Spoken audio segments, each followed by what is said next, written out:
आहात स्वराज्य संदेश, बातम्या लोकहिताच्या।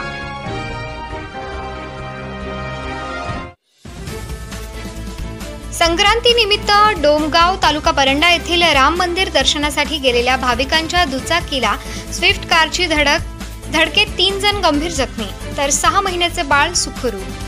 संबंधित यांना उपचारांसाठी तरुणांनी केले दाखल। अपघातात मोटर चालक व 2 महिला गंभीर जखमी झाल्या असून त्यांचे 6 महिन्याचे लहान बाळ सुखरूप असल्याचे समजते। यावेळी ॲम्ब्युलन्स 108 नंबरला कॉल करून देखील उपलब्ध न झाल्याने सोनारी येथील तरुणांनी खासगी वाहनातून जखमींना रुग्णालयात दाखल केले। ही घटना 4:30 वाजण्याच्या सुमारास घडली असून जखमींमध्ये दुचाकीवरील लखन भोसले, सारिका भोसले, सानिका काळे सर्वजण राहणार डोंजा तालुका परंडा येथील असल्याचे समजते। तर स्विफ्ट कार चालक देखील जखमी झाला असून तो भोत्रा तालुका परंडा येथील असल्याचे समजते। सदरील दुचाकीस्वार व त्याचे कुटुंबीय घेऊन संक्रांतीनिमित्त डोणगाव येथे असलेल्या राम मंदिरामध्ये दर्शनासाठी गेले होते।